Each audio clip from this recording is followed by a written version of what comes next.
15ஆம் நூற்றாண்டுகள்ல ஒரு வித்தியாசமான புத்தகத்தை கண்டுபிடிக்கிறாங்க ஆராய்ச்சியாளர்கள். அந்த புத்தகம் எப்படி இருந்துன்னு கேட்டீங்கன்னா, சாதாரணமான புத்தகம் மாதிரி இல்லாம மாட்டு தோள்களால 280 பக்கங்களை கொண்ட ஒரு புத்தகத்தை கண்டுபிடிக்கிறாங்க. அதுல எழுதப்பட்டிருக்க லாங்குவேஜ் இந்த உலகத்துல யாருமே யூஸ் பண்ணாத ஒரு லாங்குவேஜ். இன்று மட்டும் அந்த லாங்குவேஜ் என்ன லாங்குவேஜ் யாராலுமே கண்டுபிடிக்க முடியாம இருக்கு. அப்படிப்பட்ட ஒரு மிஸ்ட்ரியான புத்தகத்தை பத்தி தான் இன்னைக்கு நாங்க பார்க்க போறோம். வாங்க ஃபுல்லா பார்த்தலாம்.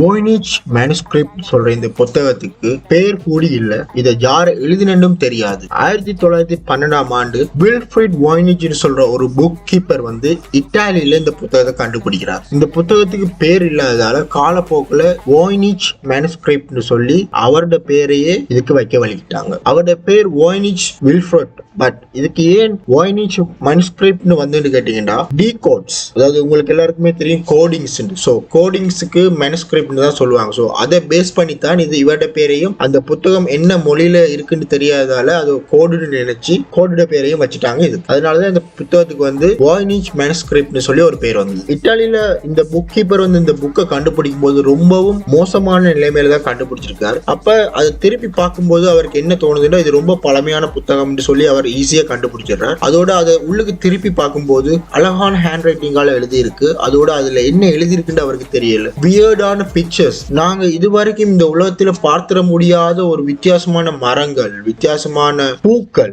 வானிலை சம்பந்தப்பட்ட படங்கள், அப்படி இப்படின்னு சொல்லி ஒரு பிக்சர்ஸ் அவர் பார்க்கிறார். ஒரு புக்கை எடுத்துக்கொண்டீங்கன்னா அதுக்கு ஒரு கேட்டகரி இருக்கும். ஹாரர், என்டர்டைன்மெண்ட், ஸ்டோரிஸ், அப்படி இப்படின்னு சொல்லி ஏதாவது ஒரு கேட்டகரி இருக்கும். ஆனா எந்த கேட்டகரிக்குள்ளயுமே இந்த புக் அடங்கி இல்லை. அதனால இவர் என்ன செய்யறாருன்னா, இது அமெரிக்காவுக்கு எடுத்துட்டு போறாரு ஆராய்ச்சி பண்றதுக்கு. ஆராய்ச்சி பண்ணி நிறைய இடங்களுக்கு இந்த புத்தகம் கைமாறுது. கைமாறி யாராலையுமே இதை கண்டுபிடிக்க முடியல இதுக்குள்ள என்ன இருக்குன்னு. கடைசியில 1962ல ஏல் யூனிவர்சிட்டிக்கு இந்த புக் போகுது. கோட்ஸ் டீகோட்ஸ் பண்ற அந்த லைப்ரரி அங்கதான் இருக்கு. சோ அங்க இந்த புத்தகத்தை பாதுகாப்பா வச்சிருக்காங்க. அப்படி பாதுகாத்து கொண்டு வரும்போதுதான் 20ஆம் நூற்றாண்டு 21ஆம் நூற்றாண்டு காலகட்டம் வருது. சோ இந்த காலகட்டத்துல டெக்னாலஜி எல்லாம் வளர்ந்து என்ன நடக்குதுன்னு கேட்டீங்கன்னா, எல்லாத்தையும் கார்பன் டேட்டிங் பண்ணி பார்ப்பாங்க. கார்பன் டேட்டிங்னா அது எத்தனை வருஷம் பழமையானது அப்படி இப்படின்னு சொல்லி அந்த கார்பன் டேட்டிங்கால கண்டுபிடிக்க முடியும். அப்படி இந்த கார்பன் டேட்டிங் பண்றப்போ அவங்களுக்கு எல்லாருக்கும் ஒரு விஷயம் தெளிவா விளங்குது. இந்த புத்தகம் கிட்டத்தட்ட அட்லீஸ்ட் ஒரு 600 வருஷமாவது பழமையான புத்தகமா இருக்கலாம்னு சொல்றாங்க. இந்த புக்ல மொத்தமா 240 பேஜ் தான் இருக்கு. இதுக்கு முன்னாடி 272 பக்கங்கள் இருந்திருக்குன்னு சொல்லி பாக்குறாங்க.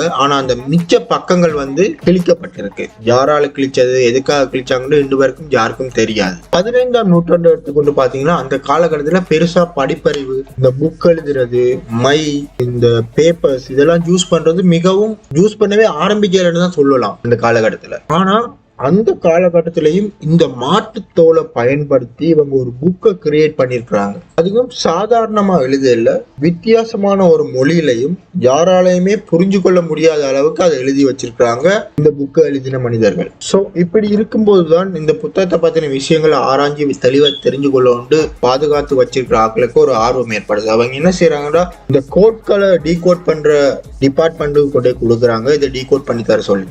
இது எழுதின லாங்குவேஜ் உங்களுக்கு தெரியாதால இவங்க ஒரு முடிவுக்கு வராங்க, இது கோட்ஸா இருக்கலாம். சோ அவங்க என்ன செய்யறாங்கன்னா, இதை கொண்டு போய் கோட்ஸை டீகோட் பண்ற டிபார்ட்மெண்ட்டை கொடுக்குறாங்க, இதை கண்டுபிடிச்சு தர சொல்லி. அவங்களாலையும் இதை கண்டுபிடிக்க முடியல.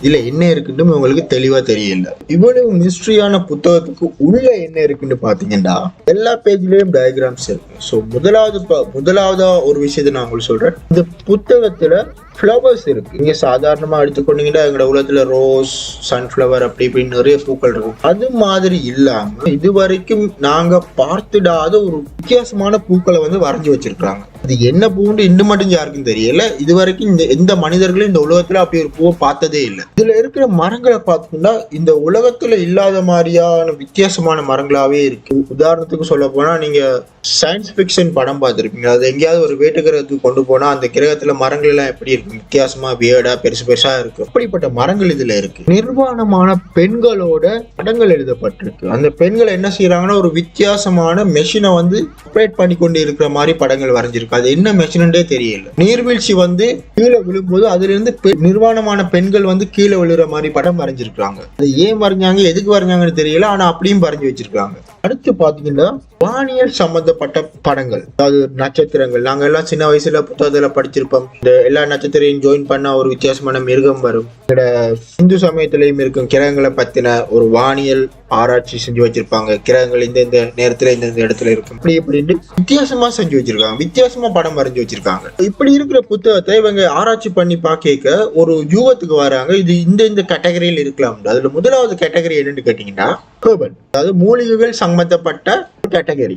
இரண்டாவது கேட்டகரி என்னன்னு கேட்டீங்கன்னா அஸ்ட்ராலஜிக்கல் கேட்டகரி, அதாவது வானியல் சம்பந்தப்பட்ட கேட்டகரி. ஸோ இந்த புத்தகத்தில் இருக்கிற படங்களை வச்சுதான் இந்த கேட்டகரியை அவங்க பிரிச்சு கொண்டு இருக்கிறாங்க. மூன்றாவது கேட்டகரி என்னன்னு கேட்ட காலநிலை. இப்போ விண்டர், சம்மர், ஸ்ப்ரிங்னு வரும் தானே, அதுகளை மக்களுக்கு தெரியப்படுத்துற மாதிரி அந்த படங்கள் இருக்கு. எப்படின்னு கேட்டீங்கன்னா அருவி இருக்கு, அந்த அருவியில இருந்து பெண்கள் கீழே விழுகிற மாதிரியும், இன்னொரு இடத்துல ஒரு அருவி இருக்கும், அந்த அருவியில மரங்கள் நிறைய வளர்ந்துருக்கிற மாதிரியும், இலைகள் உதிர்கிற மாதிரியும், இப்படி இருக்கிறதால இதை காலநிலை சம்பந்தப்பட்ட ஒரு கேட்டகரியாவும் எடுக்கிறாங்க. நாலாவது என்னன்னு கேட்டீங்கன்னா இந்த சராசரங்களை பத்தின ஒரு ஆராய்ச்சின்னு சொல்லலாம். இப்ப நாங்க ஸ்பேஸ்ல போயிட்டு ஸ்பேஸ் ஸ்டேஷன் எல்லாம் வச்சு அந்த கோள் இந்த கோள் அப்படி இப்படின்னு நிறைய சூரியனை பத்தி ஆராயிரம் இல்ல, அத மாதிரி ஒரு கேட்டகரியா இருக்கலாம்னு சொல்றாங்க. அடுத்தது என்னன்னு கேட்டீங்கன்னா ஜார்ஸ், இந்த மண்பானைகள் சொல்லுவாங்க தெரியுமா, அத மாதிரி ஒரு கேட்டகரி. மண்பானைகளை எப்படி செய்யறது, எப்படி செய்யலாம் அப்படின்னு ஒரு அறிவை மக்களுக்கு தெரியப்படுத்தக்கூடிய மாதிரி எழுதியிருக்கலாம்னு சொல்றாங்க. அடுத்தது என்னன்னு பாத்தீங்கன்னா சாப்பாடை பத்தின, சாப்பாடுகள் எப்படி செய்யறது.